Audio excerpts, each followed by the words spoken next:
Hello అండి, మన middle class వంటలకు స్వాగతం సుస్వాగతం. చూడండి, పప్పుచారు చేస్తున్నాను. సాంబార్ తెలంగాణ స్టైల్లో.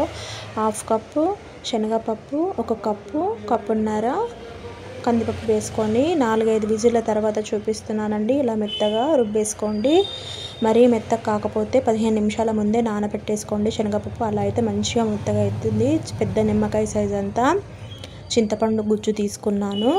ఆ గుజ్జు అంతా మనము పప్పు ఉడకపెట్టుకున్నాం కదా, అందులో యాడ్ చేసేసి 2 స్పూన్లన్నర సాల్ట్ వేసేసుకోవాలి. చూడండి, ఈ విధంగా వేసేసుకున్న తర్వాత మనము మీకు స్పైసీ మీరు ఎక్కువ తినేవారైతే ఎక్కువగా కారం యాడ్ చేయండి. నేనైతే తక్కువనే వేస్తున్నాను. మాకు పిల్లలు తినారని. మీకు స్పైసీగా కావాలంటే ఎక్కువ కారం యాడ్ చేయండి.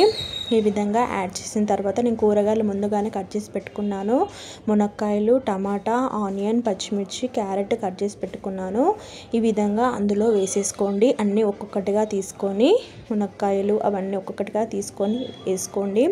ఈ స్టైల్లో కనుక మీరు సాంబార్ పెట్టారనుకో, తెలంగాణ స్టైల్లో చాలా అంటే చాలా బాగుంటుంది.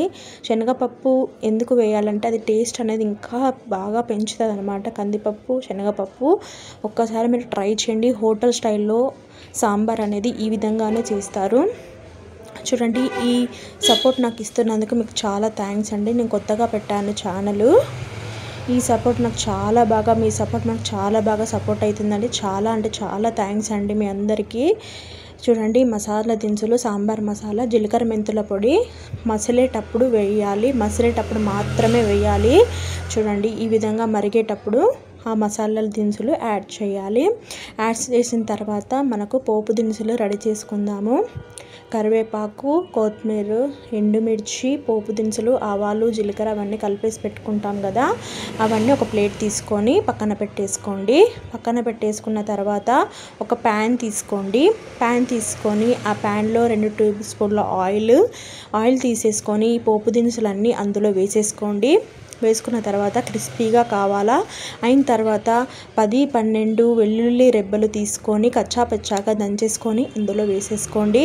వేసుకున్న తర్వాత అవి కొంచెం మగ్గాక మీ దగ్గర ఇంగువ ఉంటే ఇంగువ వేసుకోండి. నా దగ్గర ఇంగువ లేదు, నేను వెయ్యలేదు. మీకు ఇంగువ ఇష్టమైన వారు వేసుకోవచ్చు. చూడండి, ఆ తర్వాత మనము చారులో అది పోపు యాడ్ చేస్తున్నాను. చారు అనేది చిక్కగా చాలా బాగా మరిగింది. కొంతమంది బాగా పలుచగా తింటారు, కొంతమంది చిక్కగా తింటారు. మీకు ఎలా కావాల్సుకుంటే అలాగా చేసుకోండి. ఈ పద్ధతిలో కనుక మనము సాంబార్ పెడితే మాత్రం చాలా బాగుంటుంది. ఒక్కసారి ట్రై చేయండి. మన ఛానల్ని సబ్స్క్రైబ్ చేయండి, లైక్ చేయండి, షేర్ చేయండి. సపోర్ట్ చేస్తున్న వాళ్ళందరికీ పేరు పేరున థ్యాంక్స్ అండి. ఈ వీడియో చూసిన వాళ్ళందరూ కూడా థ్యాంక్ యూ ఫర్ వాచింగ్.